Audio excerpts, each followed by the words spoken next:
बोले सदगुरुदेव की जय।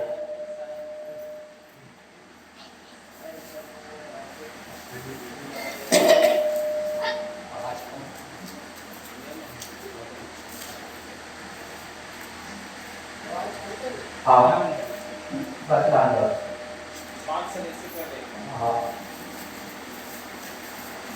मेरे से ग्रामवासी सभी लोगों से निवेदन है कि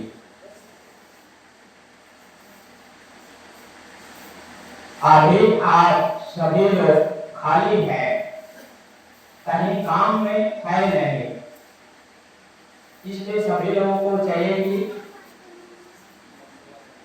सत्संग स्थल पर शीघ्र ही आकर बैठे, संतों की वाणी से लाभ ले। जीवन में कमाना खाना रोज है, लेकिन ऐसी सत्संग मिलना दुर्लभ है। सभी दिन नहीं मिलता है, आशा से नहीं झुकना चाहिए। इसलिए हमारे महापुरुष कहते हैं कि जब तलक है जिंदगी फुर्सत न होगी काम से, उस समय ऐसा निकालो प्रेम कर लो राम से। यह है सौभाग्य। इसलिए हमें और आपको चाहिए सभी लोग सत्संग से लाभ ले। मनुष्य की विशेषता किसमें है, इसको स्वयं जाने, दूसरा व्यक्ति जानने वाला नहीं है। यदि हम और आप जहां भी है, हमारा विशेषता किसमें है, हमारी प्रतिष्ठा किसमें है और हमारा जो सम्मान किसमें है। क्या हमारा जो रूप है, रंग है, इसका विशेषता नहीं है। हमारा विशेषता कब है, जब सद्गुण से संपन्न रहे। चाहे जिस भाषा का बोलने वाला हो, जिस प्रांत में रहने वाला हो, नर हो या नारी हो, भारतीय हो या विदेशी हो, हर व्यक्ति को चाहिए कि अच्छा जीवन जिए। हर माता पिता यही चाहता है कि हमारे बच्चे अच्छे संस्कार निकले, अच्छा जीवन यापन करें, साथ ही साथ हमारे जीवन में सुख शांति मिले। इसलिए हमें और आपको चाहिए कि हम जब तक स्वयं पहला अच्छा जीवन यापन नहीं करेंगे, तब तक हमारे बच्चे हैं अच्छे जीवन नहीं जिएंगे।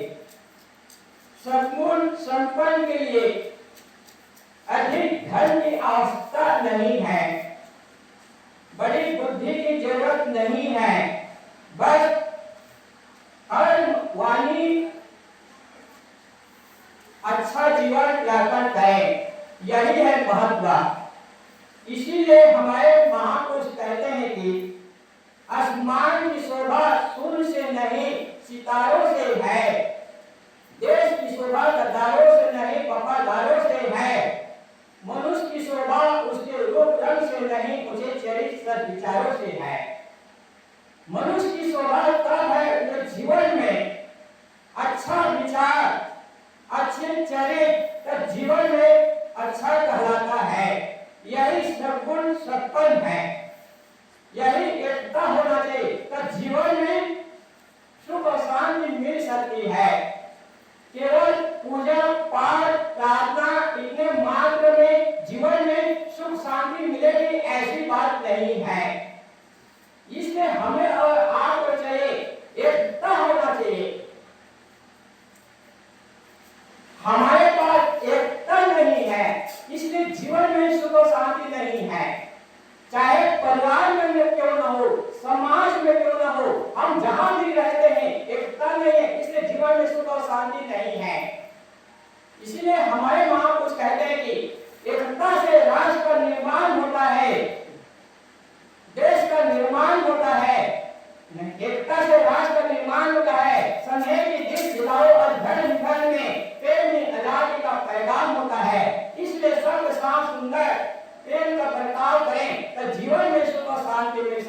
है। इसीलिए सदगुरु कबीर साहब कहते हैं कि मानुष तेरा गुण बड़ा, मास न आवे काज, आर न होते आभरण कसर न भाजन बाज। सदगुरु कबीर साहब कहते हैं कि मानुष तेरा गुण बड़ा। सदगुरु कबीर साहब ये नहीं कहते हैं कि हाथी बड़ा, घोड़ा बड़ा या और अन्य बड़ा वाह कहते हैं मानुष तेरा गुण बड़ा। कौन सा गुण संपन्न है वह मनुष्य ही बड़ा है। मास न आवे काज, जो मनुष्य शरीर मिला हुआ है ये मांस हड्डियां उस काम न आता है। काम तभी आता है जब सारे संगुण संपन्न से हम जीवन में यापन करें।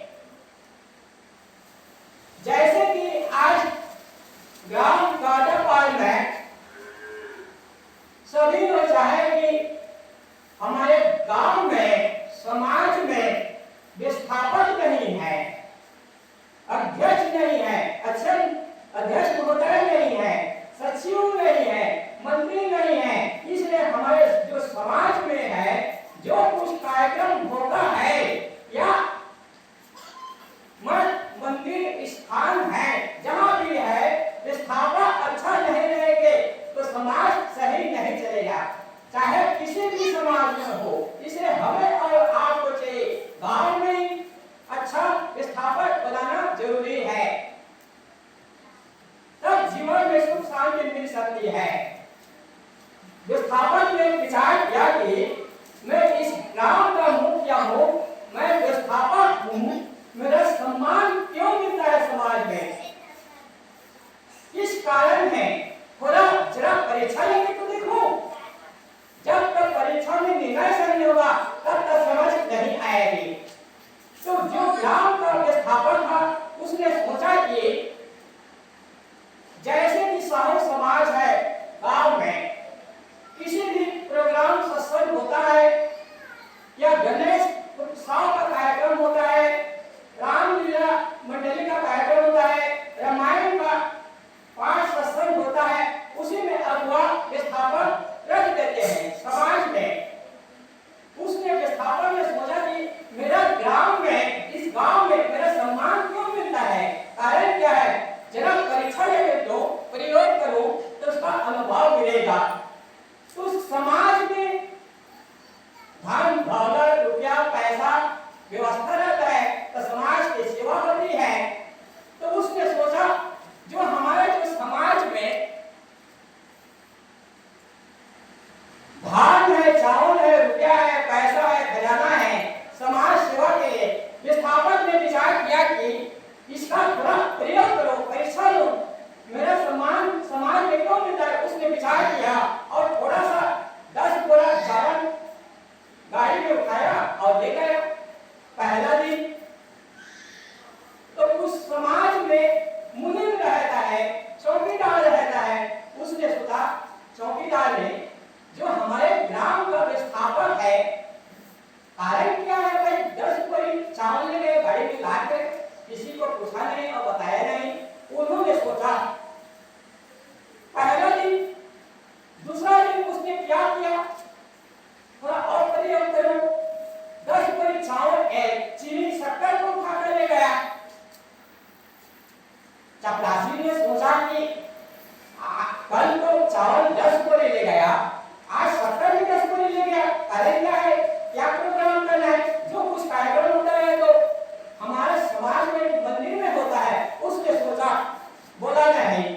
अब तीसरा दिन क्या किया, पहला दिन तो चावल लिया, दूसरा दिन शक्कर ले लिया, तीसरा दिन क्या उठाया, 5 बोरी गेहूं को उठा लिया, चौथा दिन में 4 बोरी दाल को उठा लिया और बाकी दिन तेल को भी उठा लिया 15 डिब्बे। चपरासी से ना रह गया। उसने सोचा यदि इस समाज का जो मालिक है उसको बताना पड़ेगा, नहीं तो इस समाज में मैं बदनाम हो जाएगा। उसने सोचा और अपने मालिक से बताया कि बात ऐसी है, जो हमारे ग्राम का जो विस्थापक है ना, वो सारे समाज में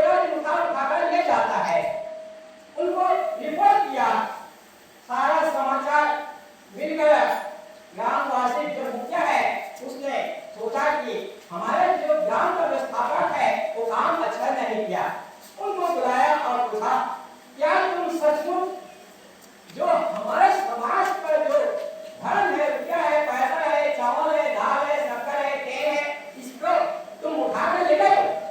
बात सही है क्या? उन्होंने पूछा। हाँ माली जी, बात सही है। उसने सोचा क्या चपरासी को नहीं बता दिया? ऐसा तो नहीं है, तो तुम्हें दंड मिलेगा 1 महीना का। गांव का मुखिया ने सोचा कि तुम विस्थापन होकर समाज करके सारे समाज को इकट्ठा किए हैं, मेरे घर में है, सुरक्षित है, मैं आपके पास आपस करता हूँ, लेकिन मैं एक परीक्षा लेने की चाहता हूँ कि मेरे समाज में मेरे को सम्मान किस लिए मिलता है, इसलिए मैं इसका प्रयोग किया। उन्होंने बताया ठीक है, अच्छी बात है, सारे सम्मान को और वापस कर दिया और उसको क्षमा मिल गया। तो यह है विशेषता